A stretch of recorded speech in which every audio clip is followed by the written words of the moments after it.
Back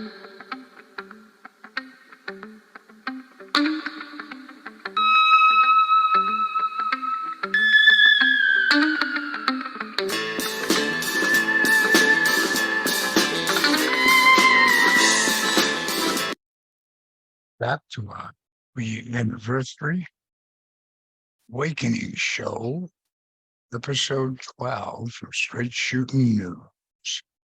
This is the end game.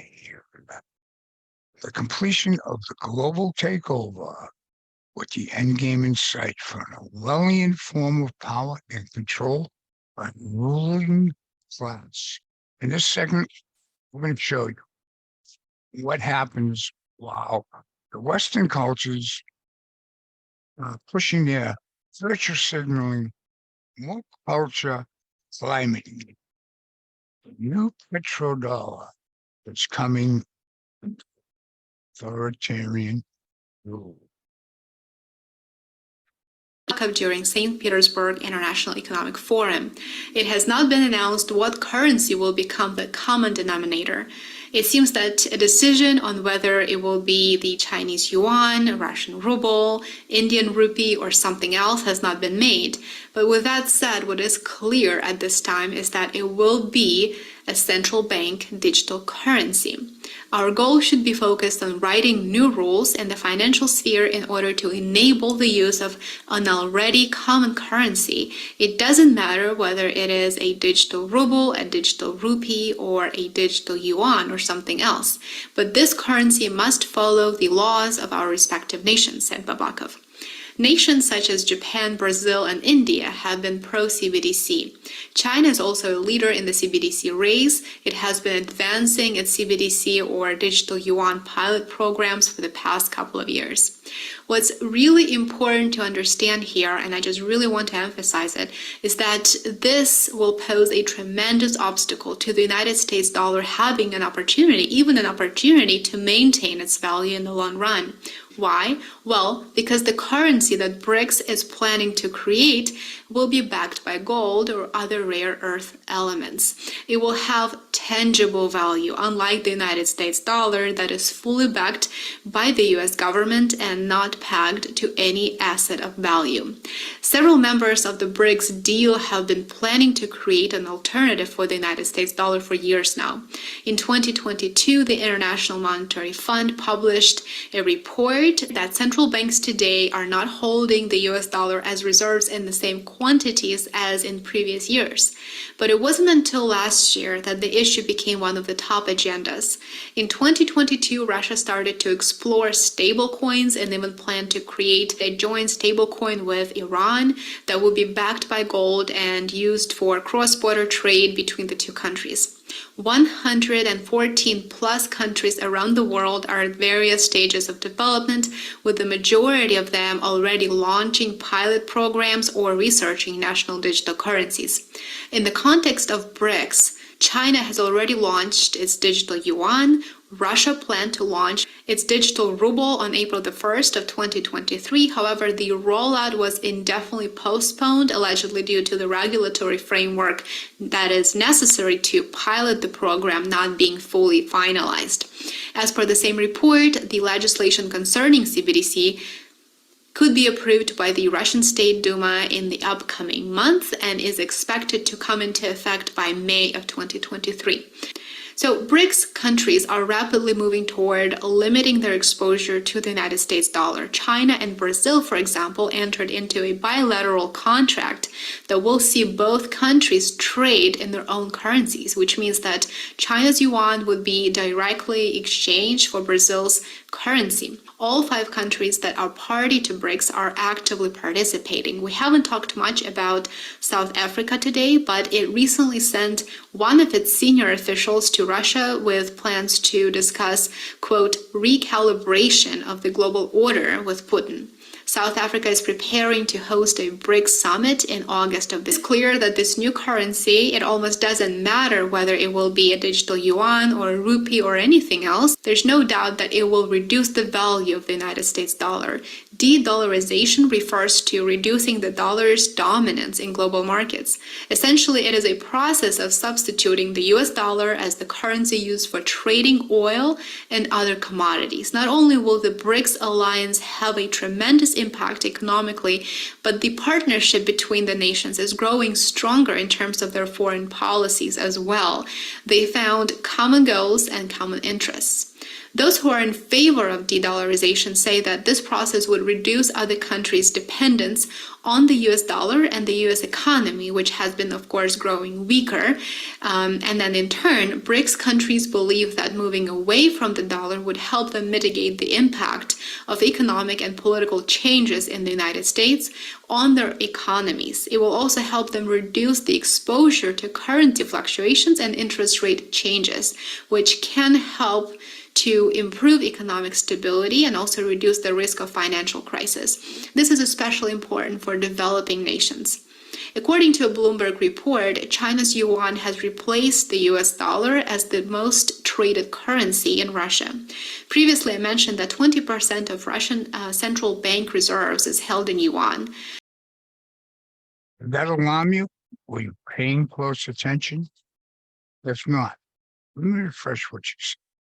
But first, she said they're not sure what the currency will be, what they choose. Then she went on to say the currency will be the yuan, Chinese Communist Party yuan. All right? So they know exactly the currency is going to be.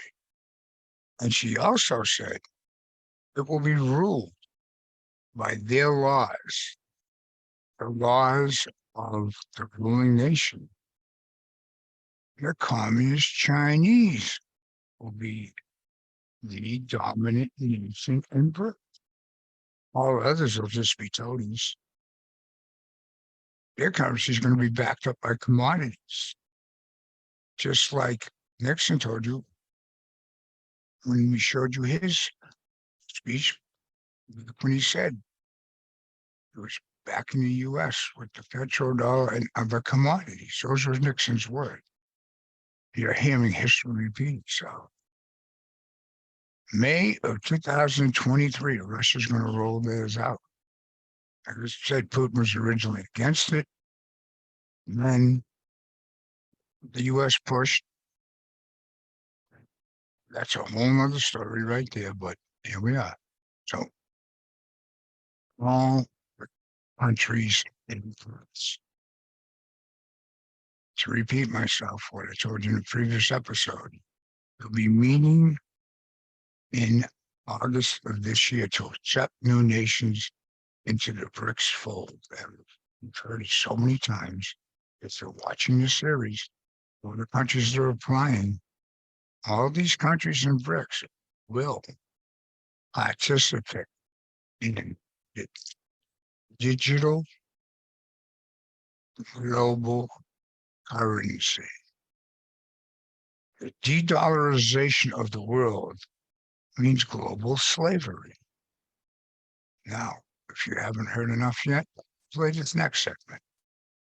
BRICS plus digitalization of money cobwebs the dollar. We could be seeing a shift toward governmental-backed digital currency, internet connectivity for a substantial portion of the population, cheap and plentiful hydropower, a sophisticated electrical industry, capital control, and a depreciating currency are all present. Mu could have been discussing any BRICS nations. Despite its dramatic price swings and the criminal element, the advantages of the digital currency may be too great for the now maturing economies in Taiwan to ignore. But nothing appears particularly positive right now. Early this week, the price of Bitcoin fell by 20% to a dismal $4,000 in response to the news that the Chinese government was forbidding initial coin offerings. ICOs, businesses earning money by offering investors digital tokens, have become more well known over the past year. But the Chinese government could not deal with the lack of oversight and their appeal to scam artists. The UK's Financial Conduct Authority has stated that the unregulated ICO market and the Hong Kong regulator will be investigated. Yet, rather than heralding the demise of cryptocurrencies, this surprising enthusiasm may herald a transition toward digital currencies more heavily backed by the government.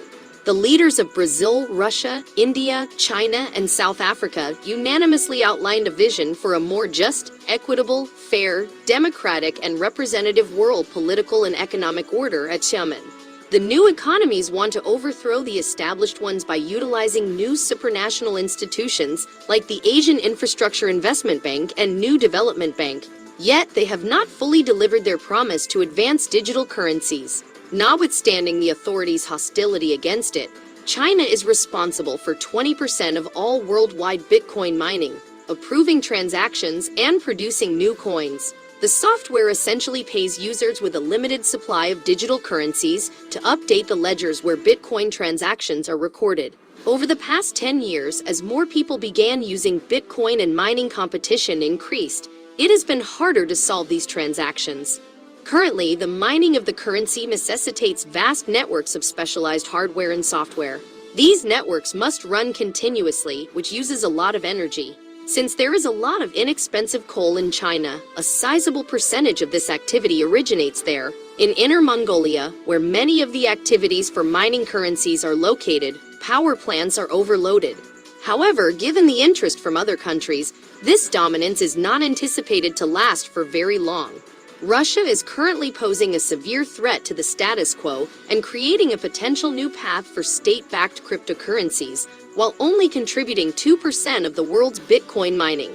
The Russian government, like that of China, has long harbored a strong mistrust of digital currencies. President Putin labeled them a disease in 2014 and pushed for a complete ban on using Bitcoin and other cryptocurrencies. But Russia is similarly well positioned to gain from the currency as China is. Several Russian businesses are at the forefront of the development of digital mining software, and its internet users are exceptionally tech-savvy. It currently generates 20 gigawatts of additional energy, the equivalent of 10,000 wind turbines. Hence, the fact that Vladimir Putin has changed his stance is not entirely unexpected. In a meeting with rival digital currency Ethereum, he recently referred to Bitcoin as a promising tool to assist Russia in diversifying its economy beyond oil and gas, far from prohibiting it. The first Deputy Prime Minister of Russia, Igor Shuvalov, has been tasked with developing the nation's cryptocurrency infrastructure, with Irkutsk, Siberia, set to serve as the mining hub. In contrast to Inner Mongolia, where the cold causes computers to freeze, this offers several advantages, including being close to the raw materials used in Russia's energy markets and being dust-free. The Russian government's position on those widely mocked ICOs has also changed.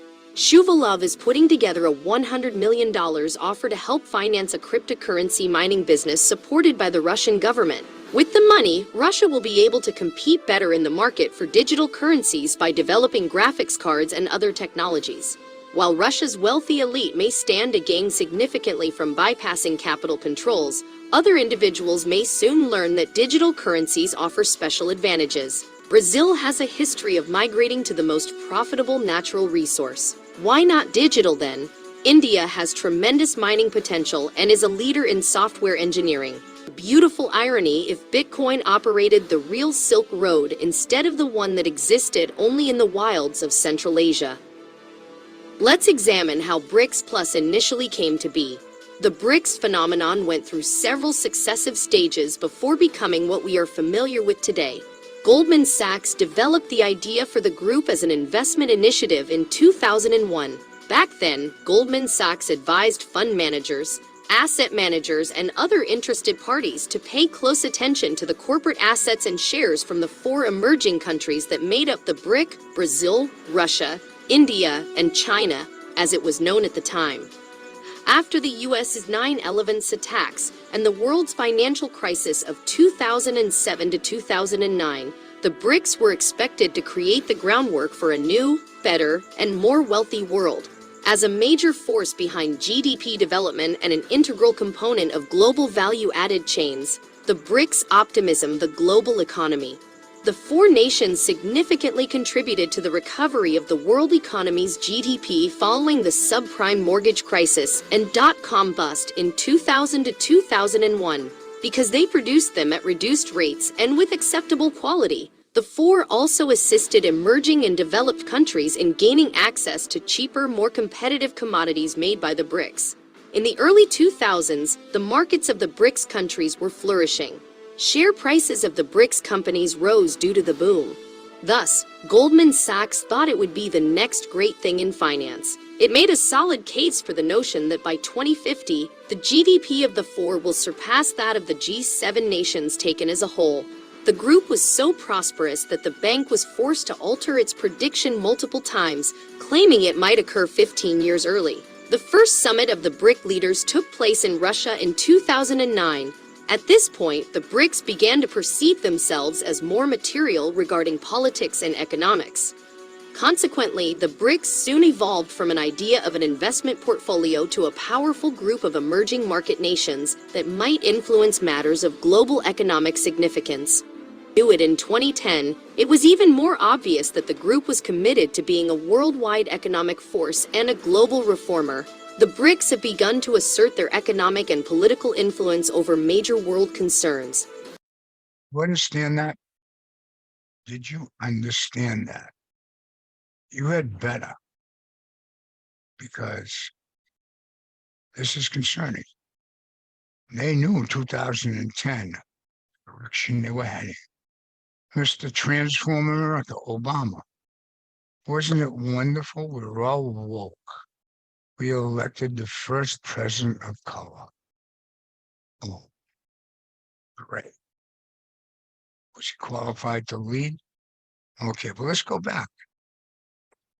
This is the most regrettable "I told you so" I have to make. This was designed to act like Bitcoin.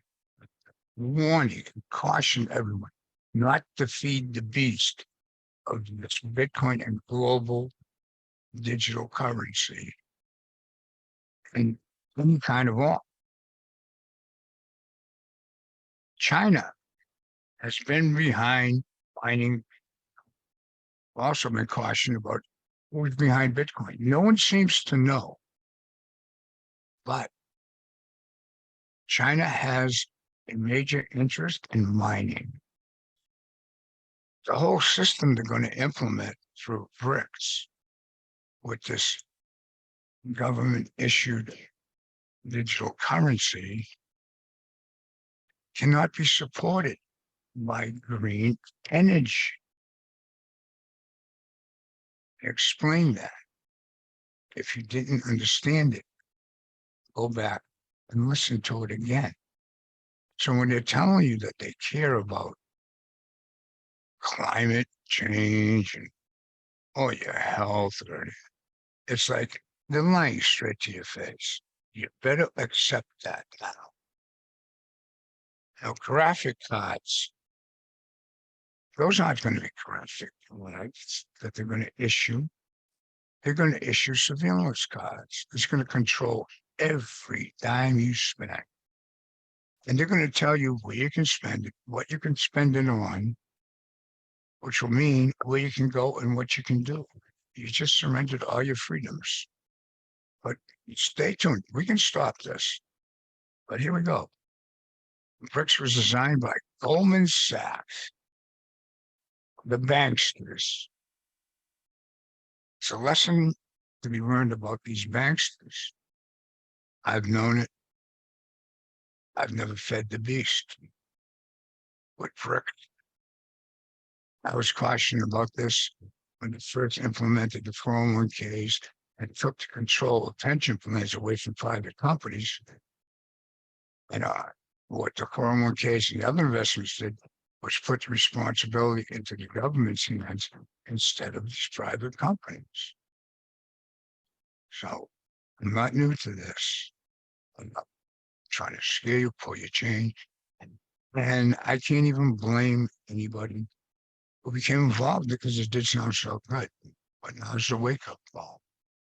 And the other factor we had here is this was all moved forward in 2009 following the banking crisis. The banking crisis, that was caused from NAFTA and GATT. You don't know what GATT was, you can look it up. It took small trading policies in the U.S. we were trading with, and expanded it worldwide. So more countries could steal U.S. manufacturing.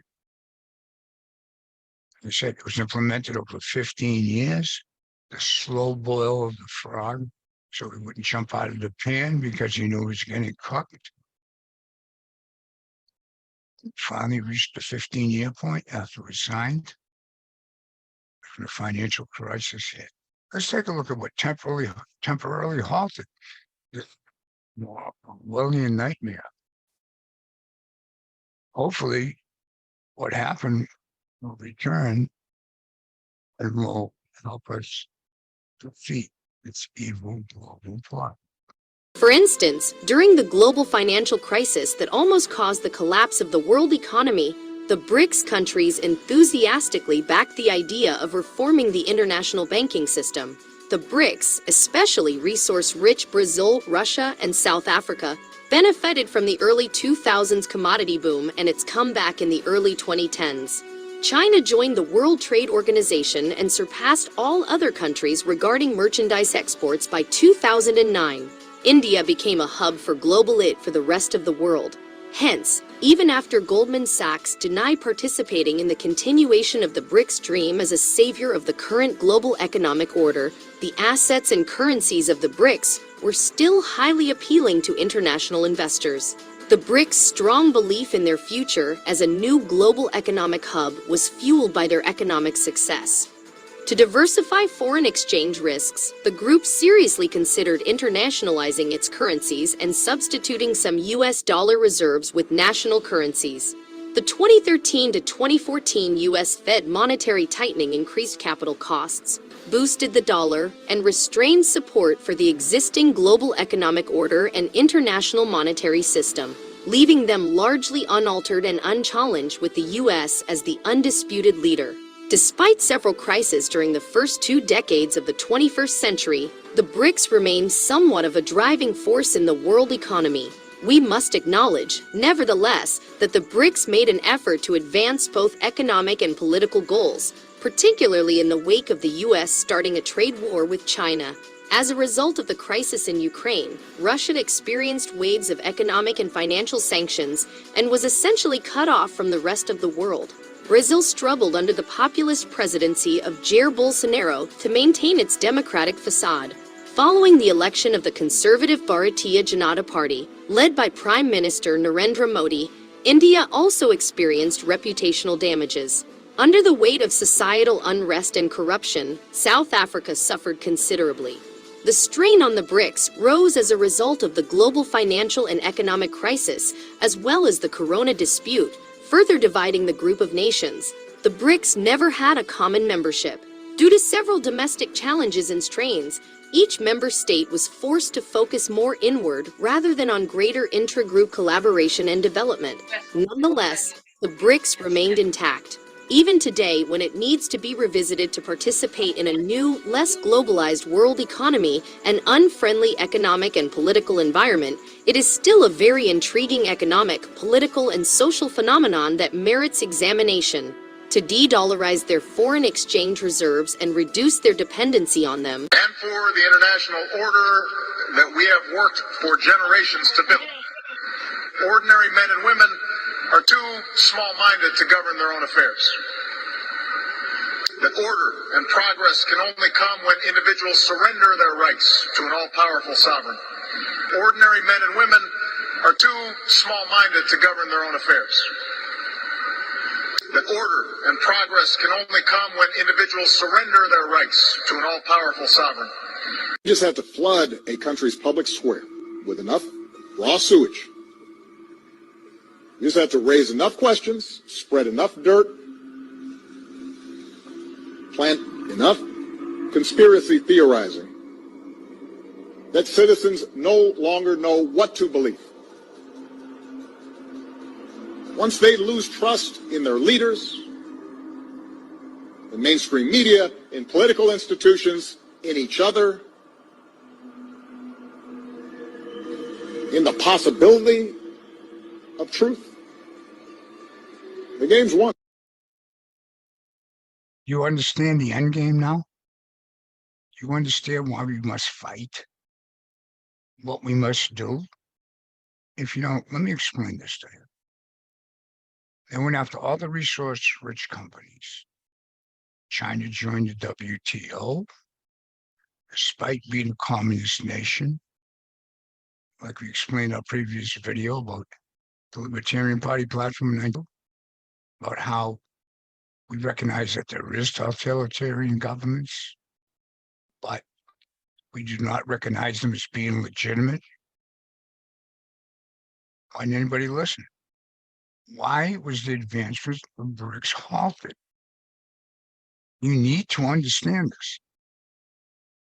They said it was a terrible thing that happened because men like Balsanaro of Brazil, Modi of India, are joined in with Trump policies and a more conservative value base. You can see how Trump was welcomed in all these countries. So why did Bolsonaro have to go in the Western Hemisphere? Why was those votes side enough votes that would have made a difference to put the Brazilian election in his place? What happened in the U.S.? Modi, he's playing along right now because I think he fears losing his power. Can you blame him? Well, he's really freedom fighting man who cares about the freedom of his country. He would be standing up to him right now. You see, we set up this whole series because we had to get to this end point to make you understand. That's why we included the parts with Thoreau, the debates. This treason has been taking place since 1992. When they were all in favor of implementing these policies. But the U.S. is the most powerful nation in the world. This would always be in effect. Now, maybe you couldn't implement it worldwide, but these rights were always here.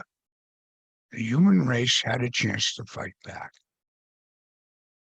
But as you heard in these segments there, they're using the resources, the commodities, and even the banks to set it up. Could be a reason for the Pandora Papers and all this offshoring and having of wealth in our country and other places around the world, and why it was silenced in 2019. Could very well be a reason why the Rona-19 virus had to be unleashed on the world, because all these tyrants and elitists, they're afraid they're going to lose their power. Trump was in their way. Balsanaro was in their way. Modi, well, not so much, because I kind of figured since he was in there, he was going to sway, but he would have won along with Balsanaro and Trump. Could have shored up the Western Hemisphere, could have shored up American values. Or, like we told you many times, it's a new way for the human race to be ruled or not to be ruled. A way of governing by the people, for the people, a government of the people, not kings, queens, czars, emperors, pick whatever title you want. This had to be destroyed. And that's what they're doing now. So we could stop this, but we need to educate our friends, neighbors, and freedom fighters all over the world, where people really believe in their freedoms. Because once they put this into play, they control your money, they control your movement, they've taken away your freedom. But we can't allow them to do that. And believe it or not, there's more of we the people, free people globally, and even people in these oppressed countries that would stand up for their freedoms. You have to believe that, because human nature has an inner will to be free.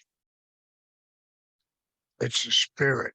It's something that you can never take away.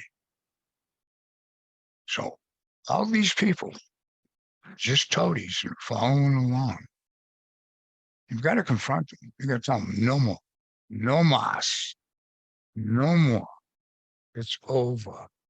Go on to your game, and you're not going to get away with it. And anybody who is an enforcer pushing this tyranny on us is committing treason.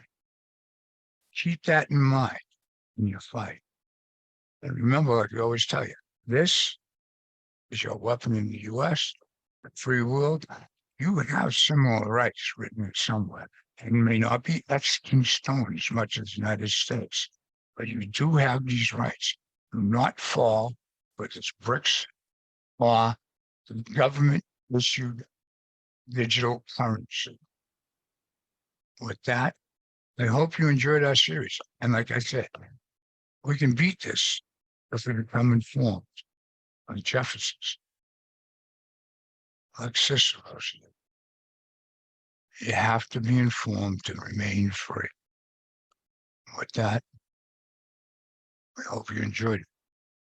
You have a good night.